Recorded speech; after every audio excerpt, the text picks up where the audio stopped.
queridos amigos, queridos irmãos, aqui quem está falando é o irmão Fernando. Vim aqui apresentar este novo projeto que se chama No Secreto do Seu Quarto. Este que é um projeto evangelístico que tem como finalidade trazer conhecimento, uma palavra que consola e que conforte, além de estudarmos um pouco sobre a teologia da época. Vamos juntos dividir o pão nosso de cada dia. A palavra de hoje se chama A Bíblia que se Renova. Billy Graham, que foi um grande evangelista, teólogo e pastor da Igreja Batista, dizia que a Bíblia era mais atual do que o jornal que ia sair amanhã. E isso é uma realidade, pois a palavra se renova todos os dias. E nós temos diversas passagens da Bíblia em diversos tempos que remontam e trazem para o atual. Como por exemplo 1 Reis 19:9, e ali entrou numa caverna e passou ali a noite. E eis que a palavra do Senhor veio, ele disse: Que fazes aqui, Elias? João 11:43, e tendo dito isto, clamou com grande voz: Lázaro, sai para fora. Aí nós perguntamos, o que um versículo tem a ver com o outro? Pois bem, vamos analisá-los. O primeiro versículo nós temos Elias, que foi um profeta e taumaturgo que viveu no reino de Israel durante o reinado de Acabe.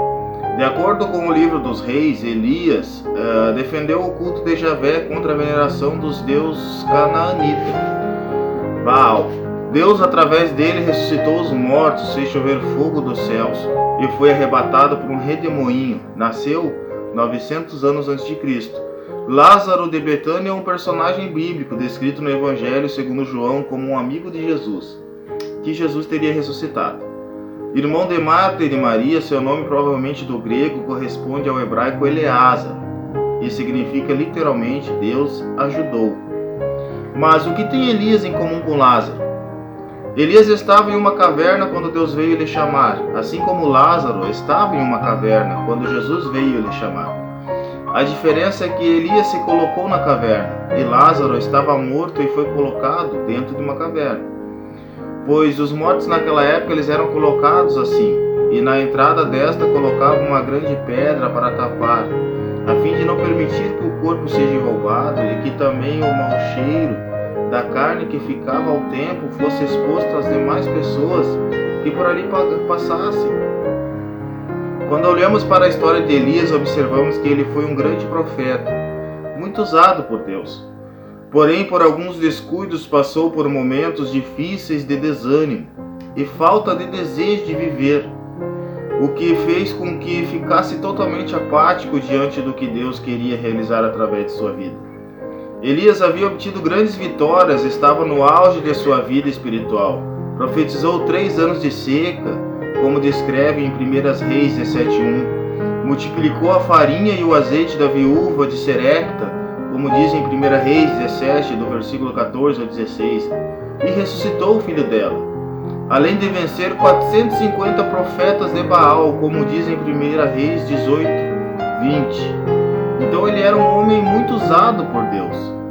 Mas observamos que sua expectativa de ver mudanças em Acabe e Jezabel foi tremendamente frustrada quando sofreu graves ameaças de Jezabel sobre sua vida, como descreve em 1 Reis 19:2. Isso trouxe desespero a Elias, ao ponto de pedir a Deus a sua morte e se esconder de tudo e de todos em uma caverna, como diz em 1 Reis 19:9. Ou seja, ele viu o tamanho do seu problema e não do seu Deus. E nesse caso, o mesmo profeta que enfrentou os 450 profetas de Baal teve seu ânimo ferido poderosamente pela ameaça de uma mulher pagã. Será que esse desespero, esse desânimo que ocorreu com Elias pode ocorrer conosco? É certo que sim. Aí está o primeiro ponto desta reflexão. Aquele que nós iniciamos com Billy Graham, que dizia que a Bíblia se renova, que a Bíblia é mais atual que o jornal de amanhã. Sim, nós podemos ter tudo aquilo que os profetas tiveram no passado, tanto de ruim quanto de bom. Elias ficou com medo, pois olhou para a pessoa que o ameaçou e se viu em depressão. Ele teve um momento de fraqueza espiritual. Porém, quando ele se colocou nesta situação, como muitas vezes nós nos colocamos, porque nós criamos grandes expectativas sobre o que nós podemos fazer, E quando não ocorre aquilo que planejamos, acabamos ficando desanimados e nos entregando a uma tristeza profunda que nos tira a vontade de viver. Esse sentimento que nos coloca para baixo pode se assemelhar à morte espiritual. Lázaro teve a morte da carne. Ele foi colocado dentro da caverna, pois não havia mais vida nele. Da mesma forma que Elias se colocou dentro da caverna, pois sua fé estava morta e não havia mais vida nele. Tanto que ele clamou e pediu a sua morte, mas em ambas as situações, Deus veio ao socorro. O próprio Deus chegou e falou para Elias: sai da caverna. E o próprio Jesus falou para Lázaro: sai para fora. Nós temos que ter por ciência que Jesus estará sempre ao nosso lado. Jesus fala: vinde a mim os cansados e aflitos, tome para si o meu jugo. Quando Jesus diz isso, ele quer dizer que ele quer dividir os momentos bons e ruins contigo. Ele quer ser em quem você se escora quando estiver caindo ou passando por alguma dificuldade. Jesus quer ser seu amigo.